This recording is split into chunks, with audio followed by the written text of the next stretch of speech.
અમદાવાદ મૈત્રી કરાર કરાવનાર વકીલનું અપહરણ કરીને માર મારવામાં આવ્યો. યુવતીના પરિવારજનોએ વકીલ વૈભવ પીપળિયાને ઢોર માર માર્યો છે.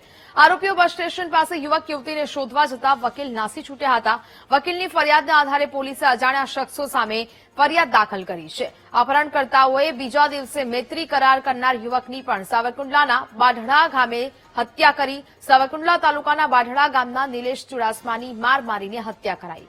મૃતકના ભાઈએ યુટ્યુબર તરુણ બામણિયા સહિત 3 શખ્સો સામે હત્યાની ફરિયાદ નોંધાવી છે. મૃતકને આહિર સમાજની પરિણીત મહિલા સાથે પ્રેમ સંબંધ હોવાથી સુરતથી ભગાડી ગયો હતો. આરોપીઓએ યુવકને માર મારી વિડીયો બનાવી માફી પણ મંગાવી હતી. મહિલા સાથે યુવકને પ્રેમ સંબંધમાં ભાગી જવાને કારણે મોત મળ્યું છે. અમદાવાદમાં એક યુવા વકીલે મૈત્રી કરાર કર્યા હતા. મૈત્રી કરાર કર્યા બાદ અમુક જે અસામાજિક તત્વો છે તે વકીલના ઘરે પહોંચ્યા હતા. 28 એપ્રિલના રોજ વકીલના ઘરમાં ઘૂસીને તેને માર મારવામાં આવ્યો અને તેનું અપહરણ કરવામાં આવ્યું. 29 એપ્રિલના રોજ મૈત્રી કરાર જેણે કર્યો હતો તે યુવકની અમરેલીમાં હત્યા કરી દેવામાં આવી. આપણી સાથે અમદાવાદના વકીલ કે જેનું અપહરણ થયું હતું અને તેમને ઢોરમાર મારવામાં આવ્યો છે તે છે. આખી ઘટના શું છે અને ક્યાં તમે પોલીસ ફરિયાદ નોંધાવી છે? હું રાતે 7:30 વાગે રૂમે હતો ત્યારે અચાનક મારી રૂમે 5-6 જણા આવી ગયા અને પેલા રૂમમાં મને મારવા મળ્યા. પછી મારું અપહરણ કરીને મને કોઈક અજાણી જગ્યાએ લઈ ગયા. ત્યાં મને ઢોર મારવામાં આવ્યો અને એ પૂછતા હતા કે તમે મૈત્રી કરાર જે કરાવ્યો છે એ વ્યક્તિ ક્યાં છે.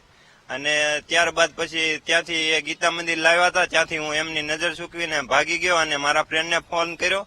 એ કોલ કર્યો એટલે એ મને લઈને ચાલ્યો ગયો. પછી હું પેલા તો ડરી ગયો તો એને ધમકી આપી હતી કે ભાઈ તમે કેસ કરશો ને એવું કરશો તો તમારે બીજા બધાને હેરાન કરશો એમ. એટલે પછી બધા વકીલ મિત્રોએ બધા હિંમત આપી કે આપણે આવું કરવું જોઈએ. એટલે પછી અમે કૃષ્ણનગર પોલીસ સ્ટેશનમાં ફરિયાદ નોંધાવી છે.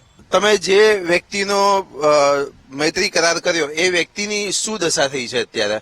એમની તો હત્યા કરી નાખવામાં આવી છે એવું જાણવા મળ્યું છે અને એમને પણ FIR થઈ છે ત્યાં અમરેલીમાં. કેટલા આરોપી પકડવાના બાકી છે? એમાં હવે એમાં તો 3 કે 4 ના નામ હતા. અહીંયા મને 5-6 મારવામાં હતા. શું આશા અપેક્ષા કેવી તમારા સરકાર અને ગૃહ વિભાગ પાસેથી? એક વકીલ ઉપર હુમલો થયો છે. એક વકીલ ઉપર હુમલો થયો છે એટલે એમને ન્યાયની કડકમાં કડક સજા મળવી જોઈએ અને મેક્સિમમ સજા મળવી જોઈએ એવો મારો ન્યાય છે. તો આ યુવા વકીલ હતા કે જેઓનું પેલા અપહરણ થયું અને ત્યારબાદ તેમને ઢોર મારવામાં આવ્યો. સમય સૂચકતાને ધ્યાનમાં લઈને તેઓ ભાગી ગયા હતા. નરેશ ચારે, પાર્થ જાની, VTV ન્યૂઝ, અમદાવાદ.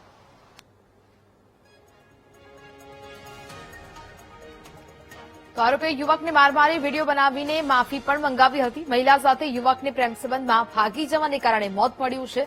સાથોસાથ મૈત્રી કરાર કરાવનાર યુવા વકીલ પર પણ હુમલો કરવામાં આવ્યો. વકીલનું અપહરણ કરીને તેમને માર માર્યો હોવાની પણ ઘટના સામે આવી. યુવતીના પરિવારજનોએ વકીલ વૈભવ પીપળિયાને ઢોર માર માર્યો હતો. આરોપીઓ બસ સ્ટેશન પાસે યુવક યુવતીને શોધવા જતા વકીલ નાસી છૂટ્યા હતા.